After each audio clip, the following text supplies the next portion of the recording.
દોસ્તો, ગુજરાતી ફિલ્મોની શરૂઆત 1932માં થઈ હતી અને સૌ પ્રથમ ફિલ્મ બની હતી નરસિંહ મહેતા. 1932થી 2025 સુધીમાં એટલે કે 3 વર્ષમાં સૌથી વધુ કમાણી કરનાર ટોપ 5 ગુજરાતી ફિલ્મો કઈ છે એ જાણવા માટે આપ આતુર તો હશો. ચાલો આજે આપણે 3 વર્ષમાં સૌથી વધુ કમાણી કરનાર ટોપ 5 ગુજરાતી ફિલ્મો વિશે જાણકારી મેળવીએ.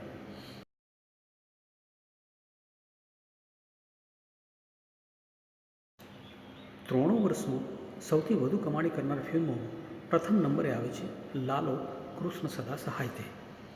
આ ફિલ્મના દિગ્દર્શક હતા અંકિત સખિયા. રૂપિયા 120 કરોડ કરતાં વધુ કમાણી કરી હતી આ ફિલ્મે અને જબરદસ્ત સફળતાને લઈને આ ફિલ્મને હિન્દીમાં પણ ડબ કરીને રજૂ કરવામાં આવી છે. રીવા રાજ, સુબ્રત ગોસ્વામી, કરણ જોશી, મિસ્ટી કડેચા સહિતે અભિનયના અજવાળા પાથર્યા છે. મિત્રો, ચાલ જીવી લઈએ ફિલ્મ બીજા નંબરે આવે છે. આ ફિલ્મ 2019માં રિલીઝ થઈ હતી અને ફિલ્મે રૂપિયા 50 કરોડથી વધુની કમાણી કરીને ડંકો વગાડી દીધો હતો. દિગ્દર્શક વિપુલ મહેતાની આ ફિલ્મોમાં સિદ્ધાર્થ રાંદેરિયા, યશ સોની અને આરોહી પટેલ જેવા કલાકારોએ જબરદસ્ત અભિનયથી લોકોને ખુશ કરી દીધા હતા. આ કોમેડી ડ્રામા ફિલ્મ લોકોને ખૂબ જ ગમી હતી. કોકોનટ મોશન પિક્ચર્સના બેનર તળે બનેલી આ ફિલ્મના નિર્માતા હતા રશ્મિન મજીઠિયા અને ફિલ્મની વાર્તા લખી હતી વિપુલ મહેતા અને જયનેશ ઇજારદારે. ફિલ્મમાં કર્ણપ્રિય સંગીત આપ્યું હતું સચિન જીગરની જોડીએ. તારીખ 1 ફેબ્રુઆરી 2019ના રોજ ફિલ્મ થિયેટરોમાં રિલીઝ થઈ હતી અને સફળતાનો જબરદસ્ત ડંકો વગાડ્યો હતો.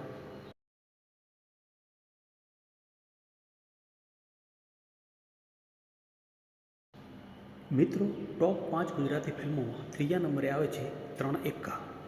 આ ફિલ્મ તારીખ 25 ઓગસ્ટ 2023ના રોજ રિલીઝ થઈ હતી અને આ ફિલ્મે રૂપિયા 26 કરોડ કરતાં વધુ કમાણી કરી હતી. દિગ્દર્શક રાજેશ શર્માની આ ફિલ્મના નિર્માતા હતા આનંદ પંડિત અને વૈશાલ શાહ.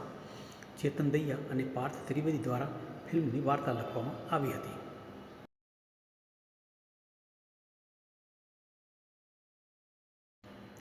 ગુજરાતી ભાષાની આ ડ્રામા ફિલ્મોમાં અભિનયના અજવાળા પાથર્યા હતા મલ્હાર ઠાકર, યશ સોની, મિત્રા ગઢવી, કિંજલ રાજપ્રિયા, ઈશા કંસારા અને તરજાની બારલા જેવા દમદાર કલાકારોએ. ફિલ્મનું સંગીત આપ્યું હતું કેદાર અને ભાર્ગવની જોડીએ. આનંદ પંડિત મોશન પિક્ચર્સ અને જેનોક ફિલ્મ્સના બેનર તળે બનેલી આ ફિલ્મ લોકોને ખૂબ જ ગમી હતી અને થિયેટરોમાં લોકો ખૂબ જ જોવા માટે પણ આવ્યા હતા. મિત્રો, ટોપ 5 ફિલ્મોમાં ચોથા નંબરે આવે છે ફિલ્મ જમકુડી. આ ફિલ્મ તારીખ 31 મે 2024ના રોજ રિલીઝ થઈ હતી અને ફિલ્મે રૂપિયા 25 કરોડ કરતાં વધુની કમાણી કરી હતી. આ ફિલ્મ એક હોરર કોમેડી ડ્રામા ફિલ્મ હતી અને ગુજરાતી ફિલ્મો માટે તેનો વિષય પણ નવો જ હતો. આત્માસૂત્ર અને આરડી બ્રધર્સના બેનર તળે આ ફિલ્મના દિગ્દર્શક હતા ઉમંગ વ્યાસ. ફિલ્મ લખી હતી હિત ભટ્ટે. જમકુડી એક હોરર કોમેડી ડ્રામા ફિલ્મ હતી જેમાં અભિનયના અજવાળા પાથર્યા હતા માનસી પારેખ, વિરાજ ગેલાણી, સંજય ગોરડિયા, ચેતન દૈયા અને ઓજસ રાવલ જેવા અવ્વલ નંબરના કલાકારોએ. ફિલ્મ નિર્માતા હતા પાર્થિવ ગોહિલ અને માનસી પારેખ, જ્યારે ફિલ્મના સહનિર્માતા ધવલ ઠક્કર હતા. જમકુડી નામની દુષ્ટ ડાકણની આ ફિલ્મે લોકોને ખૂબ જ ગમી હતી.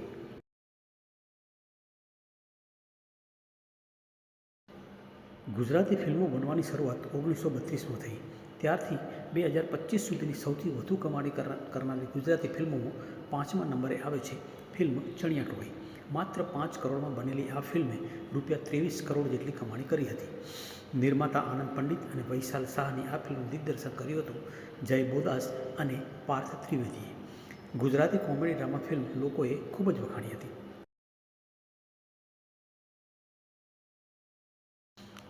આ ફિલ્મમાં અભિનયના અજવાળા પાથર્યા હતા યશ સોની, સોહની ભટ્ટ, નેત્રી ત્રિવેદી, હિના વર્દે, ચેતન દૈયા, મૌલિક નાયક અને રાગી જાનીએ.